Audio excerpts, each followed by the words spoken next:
we kind of covered why. Yes. Why industry, Yes. university partnerships are good. Let's go into the what here.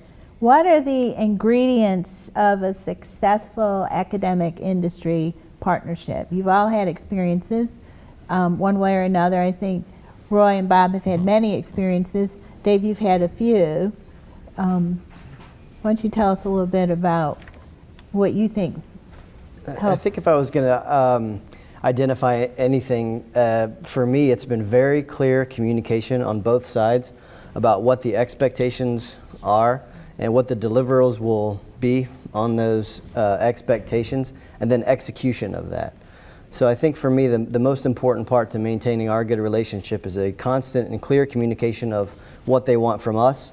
We understand what we need to give to them, and we're also on board in terms of the timeline in which that needs to happen. I think that's the biggest difference for me of working on an NIH grant versus working with industry. There's a time component and a speed that has to be there with industry that is not necessarily there with the NIH. If I miss a deadline with one of my industry partners, it could cost me the relationship. If I miss my NIH deadline, I'm just going to hit the next one 4 months later, and that just might cost me a harder discussion with my department chair or something like that. So I think for me, the communication has been the really important part. What do they want? What can I do? And then how do we execute on that plan? So Bob, you've been on the other side. Mm-hmm. And so and you've partnered with many universities, I imagine, many organizations. What kind of ingredients help achieve a successful partnership? I think there are many components. Dave mentioned one or two. So different components, while those are important, for me it would be a couple. One would be the scientific expertise that starts there, right? You have to have the science and the expertise. So the science is a published track record and a principal investigator or two who are who look forward to working with you and embrace your proposal. So it's science, publication record, track record. And then the second would be sort of a boring part of it, but it's a reality, and it's what you deal with in your office and have helped a lot, Marty. And it's contracts and the legalese side of it. That can really slow a blossoming relationship between industry and academics. And there are, rightfully or wrongfully, there are some institutions, unnamed, that have a reputation of just being really niddling, and just it takes months, 6 months, 8 months, and as I said earlier, in fact, the pace of development within industry is very rapid and much faster than.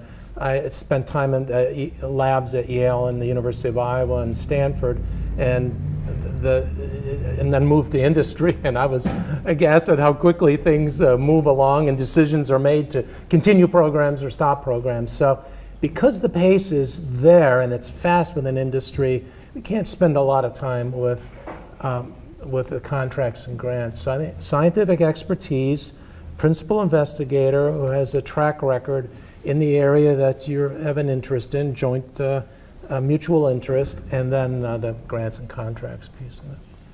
Mm-hmm. And I would say transparency is a big part. Mm-hmm. It's really kind of,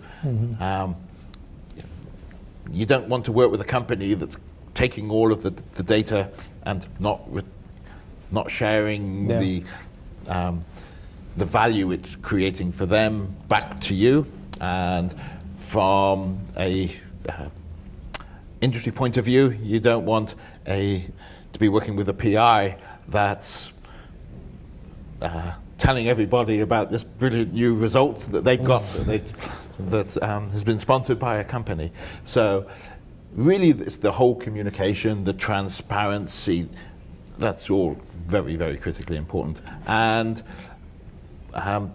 working and managing the relationship. You've got this great plan. It's never going to happen the way it was planned. So it's making sure you communicate changes from both sides as quickly as possible so you can make adjustments. I think that transparency is Yeah. super important. I can emphasize that from my experience as well, Marty, that I think the days of the, I would say that the days of the unrestricted research grant from industry to a principal investigator in academics are numbered. It doesn't happen anymore. We did that less and less over the last 5 years that I was at Merck and DNAX. But more often now, the bioclusters, right, or institution-wide collaborations where industry scientists are shoulder to shoulder, and if they're not, they're virtual Yes, yes, yes. sometimes, but research in progress, right, Friday lab meetings, right, are something that I grew accustomed to, right? And I can't remember the last time I was part of an unrestricted research grant where it was opaque, Yeah, right? yeah. You just gave the money and then a year later checked to review the draft of a publication. Yes, yes. Yeah. So,